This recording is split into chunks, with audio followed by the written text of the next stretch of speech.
Coach, overall, it looked like that was one of the better defensive performances of the year for the team, just in terms of the early first half, limiting their offense, keeping the team in the game. How did you feel about how the team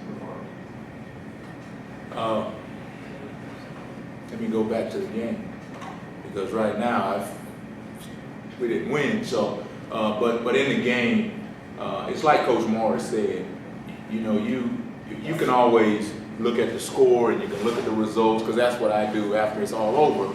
But in the game, like you said, we made some defensive plays, we made some stops. You know, at the end of the game, I found out that we had 11 tackles for loss. And I think to tackle those guys behind the line of scrimmage, and when you watch the video, and we on defense, we always count hats. We call it counting hats. We want to see how many people are on the tackle on our defense, and we compare to how many of their guys are putting out extra effort to block us, and are they on the film, are they at the ball? So there were several plays where we had many more hats than they did. And you know, we didn't win the game, but we had overall more of those plays, those type plays, when you look at it, than we had throughout the season. Of course, more tackles for loss than we've had all season. And we've continued to maintain the ability or the effort to be able to create a turnover. Now, our goals are much higher than that, but our kids, we have to give them something. You know, we have to give them something. And those tackles for loss and the turnovers are something that we're going to keep on harping on. And like Coach Morris said, in order for us to win the game, we have to eliminate the errors. And you can look at the defense and say, oh, you guys played your best game. We still had errors, right? We still gave them plays because of our errors. And good football teams, good defenses, you don't do that. We are not the biggest, the fastest, and the strongest.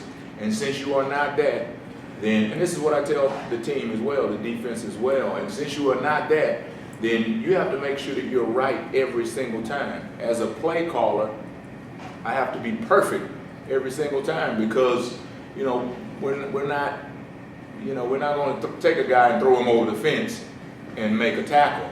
We're going to have to be in our gaps correctly every single time, and that's hard for a defense to do. It's hard, and it's hard for a play caller to call the perfect call to get them lined up perfectly. But that's my responsibility, and I put it on our players that, okay, when I get you into that place, we don't have a lot of reserves, we don't have a lot of extra unblocked guys.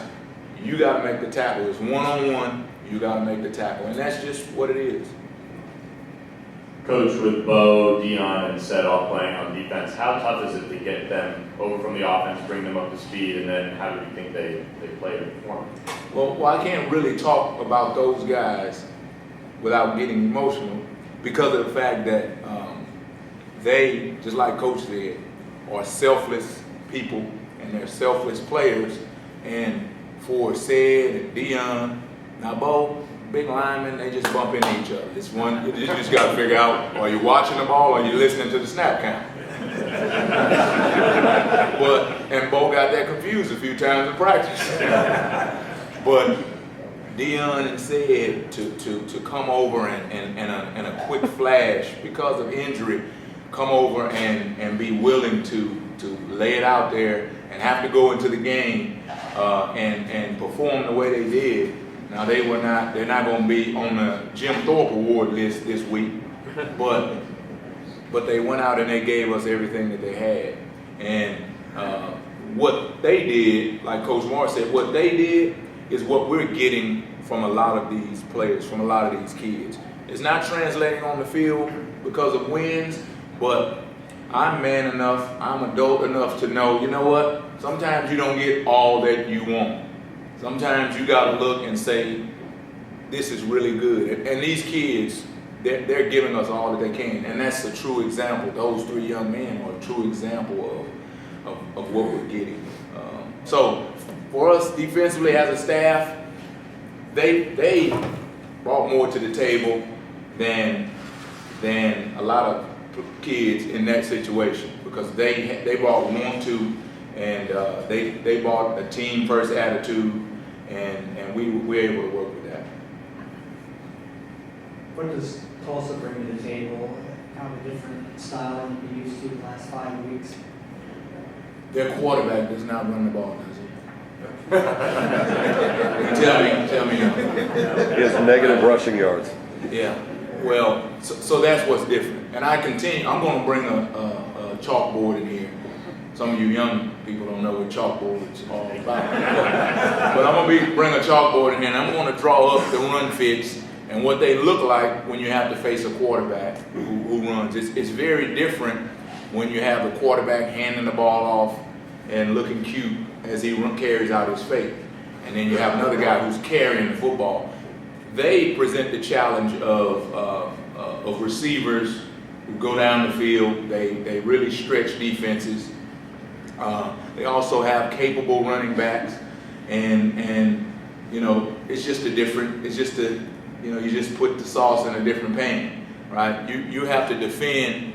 You have to defend Kier's Garrett down the field. You continually see him, just like Coach Morris said. I remember Kier's there as a young player. He continually stresses defenses. So you have to find a way to be able to help your cornerbacks to defend him, as well as on the other side of the field, a receiver who can stretch it vertically as well. So I think that's the biggest thing, is they take shots down the field. When you scout the last 4 games, they've taken 42 shots down the field. And I think 24 of those have been to the outside 2 receivers. So, you know, you have to be able to contain that. As well as, I say this for our linebacker and our D-line coach, as well as be able to have your safeties participate in the run fit as well. You mentioned Kier's Garrett. He's big, he's fast, he seems to be on the highlights every week, making one-handed catches. How do you simulate him in practice? I do it. I'm just joking. I just like when you say it big and fast, I just have it. You know, we really don't have receivers on our scout team who are as tall as he is. We have some guys in Crochet, you know, some athletic guys who can stretch it down the field. But, you know, the quarterback, he hangs it up, and this guy's as tall as every DB he plays against. So the size matchup, we're not able to get that in practice. So what we have to do is we have to do a good job of eliminating him vertically as soon as we can, and that goes into some of the techniques that we'll use, you know, as we play him, is not allowing him to get down the field without a body on him. Uncover or disrupt his vertical pattern as early as you can, and you give yourself a chance. He's not running down the field and you're trying to catch him and find yourself in a jump ball situation. But we don't have. Now, if you're available, Sure. the fast may be out of it. Do you think so? Dane Evans, you've talked about all the mobile quarterbacks you've faced this year, and Dane Evans has only run for 147, and if you put the sacks in, he's got negative rushing yards. But he throws for almost 350 a game.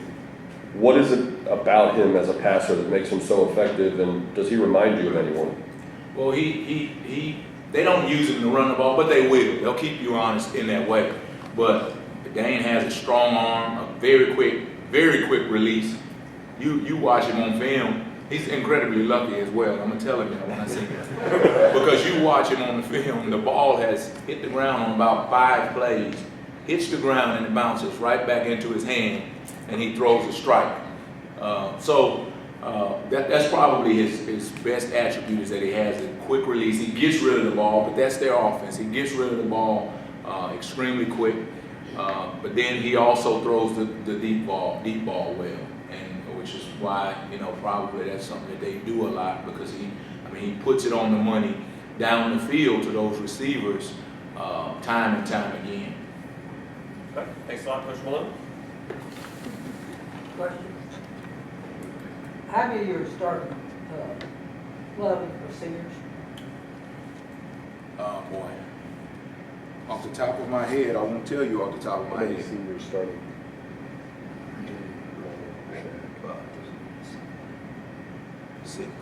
Six of them.